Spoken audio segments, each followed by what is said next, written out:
I have found my secret weapon for 2022 in terms of finding fairways, and none of you are gonna guess what it is.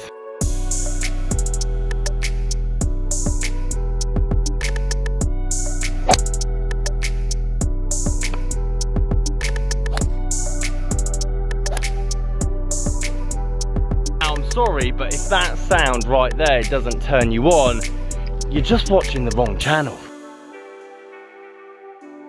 Guys, how are you doing? Welcome back to a brand new video. Simon down here at Sanford Springs Golf Club, and I'm excited mainly because the sun is out. Number two, I'm actually able to get out film, so sorry that I haven't uploaded in probably a week now. It's been so busy, but I found my new secret weapon for 2022, and it's such a weird combination that I love it, and it just finds fairways. I used it last night for the first time, and I didn't even realize I was going to love it so much, but it just clicked. And this whole video is about those clubs that just don't make sense, shouldn't work for you, but they do. And don't go and get rid of them just because someone said, oh, you should be playing with this kind of flex, or don't play with this, you're too good for that, or whatever it might be. If you find a club that works for you, please just keep it in the bag. There's no technology, there's no marketing, there's no brands out there that will give you that kind of confidence that you potentially have with this unique club, whatever it might be. And this is the embarrassing state of my golf bag at the moment. I came and played 9 holes up at Sanford last night, had to put a bag together,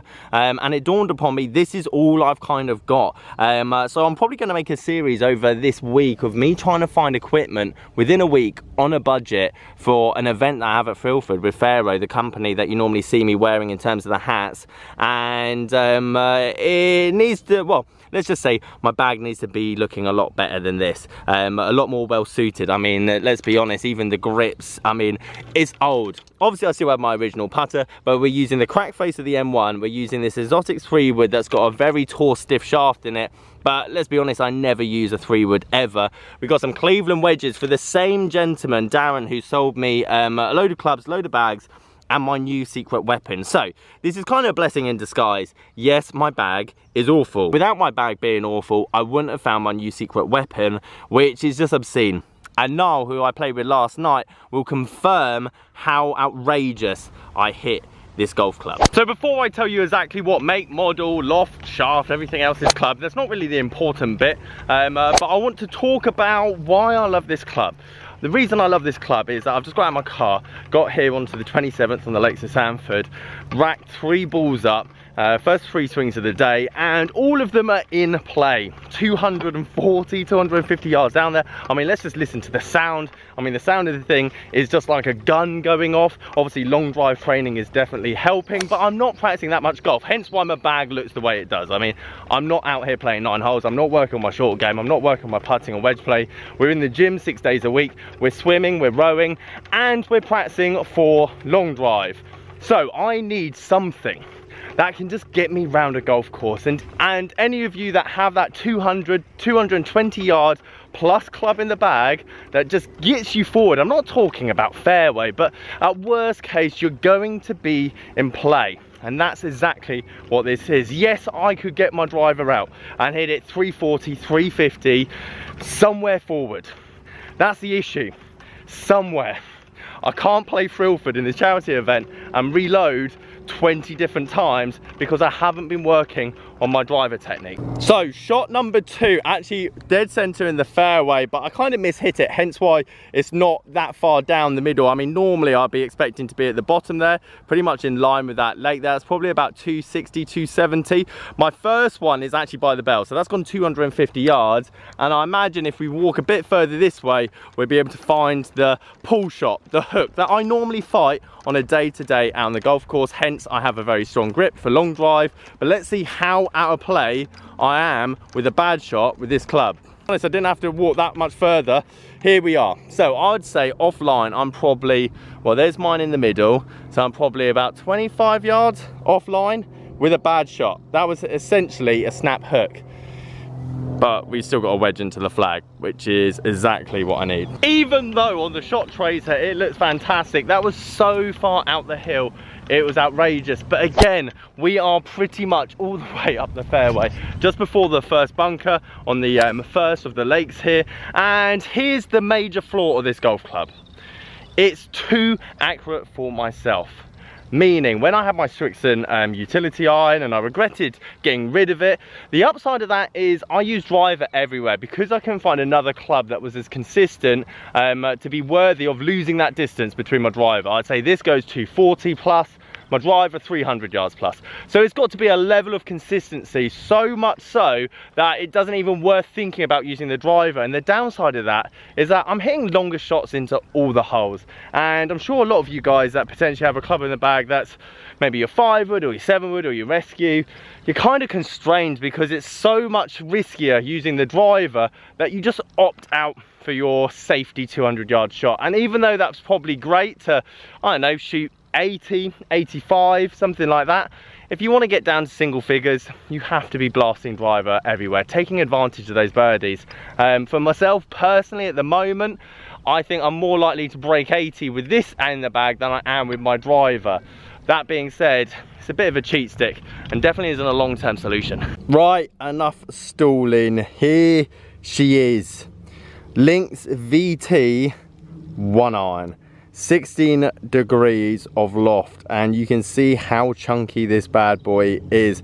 It looks so similar at address to my old Strixon club, which don't get me wrong, I've tried a lot of driving irons over the last year. You see me try the Sim UDI, I've had the RSI UDI, I've gone back to all kinds of different irons, even hit that one length last week. But this, by far, in terms of consistency and giving me my general confidence back in hitting a driving iron, is just superior to all the rest. Now, I'm not saying this is the best driving iron ever made, but for me personally, when I hit it last night and I had to put that random assortment of golf clubs together, Niall will be able to confirm I absolutely ripped this thing. And when I didn't rip it, I was still down the fairway. I was in the rough and I had a wedge in, and then I made a birdie or I made a par, but I wasn't in the trees like this driver shot that you're seeing here. And it's just reward versus risk. At the moment, I'm not playing enough, practicing enough out on the golf course to really get the driver out. Now, if I had my PXG there, not the broken face M1, it could be a different story. This on eBay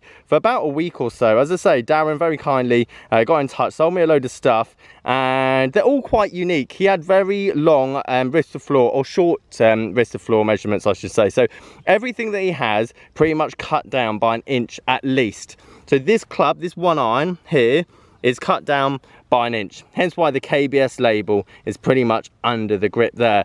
Not only that, it's also regular flex. Now, if you said to me your go-to club at the start of 2022 was going to be a driving iron that's less than, let's say, 50-60 quid, an inch shorter than standard and regular flex steel, I probably wouldn't believe you. But what I've come to learn about secondhand clubs over the last 2 years is that sometimes there's just no science to it. And confidence is the main ingredient when it comes to a lot of these things. And if it costs you hardly anything, i.e. 50-60 pounds, and you have a good 3-month, 4-month honeymoon period with it, by all means, crack on. The bit I love about all of this is the perception of a club before potentially it's got a review or potentially it's got a big brand slapped on the back of it. I think this is arguably one of the best sounding, forgiving driving irons I have ever hit, and it's from a brand that you guys wouldn't think of. And if we look on eBay, I mean, there's hardly anything there. You've probably got 1 3 iron up at the moment, and that's been up there for God knows how long. I think if we look at sold listings, these things go for pretty much next to nothing because no one's looking for them. But this is the whole point of the video, is I want you guys to just be a bit more broad-minded. I've got nothing wrong with TaylorMade, Titleist, Strixon, Mizuno, whatever, but you do have to pay a bit more of a price for them to get the same kind of product just because of the brand of the tour players and the marketing and the adverts. And that is fine because some of the stuff they bring out is excellent. But again, looking at these, for £210, these VT irons, which I've done a review on in the past, just look superb. They're going to give you guys a mid-handicap is pretty much the same as a P790 or the Titleist T200s, whatever that muscle back sleek. Again, £142 is an absolute steal for the iron set. And yes, this is the driving iron version, but again, oh my life, is this a 12.5 degree bad boy? What even do you call that? That's outrageous. Who's got that? And sell it to me, even though I kind of like my one, to be honest. But again, you can see it going for £50, £60. There's probably one listed at the moment for around £60, but if that had a TaylorMade logo, Callaway logo, whatever it might be on the back of it, you could easily be paying double.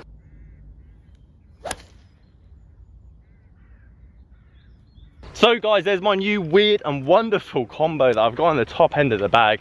I'm excited to obviously finish the rest of the bag. I need to find irons, I need to find a new driver, I need to find wedges, I need to find putter. So that will be definitely coming over in the next few weeks, months. Obviously I need to get like a emergency set for the 1st of April.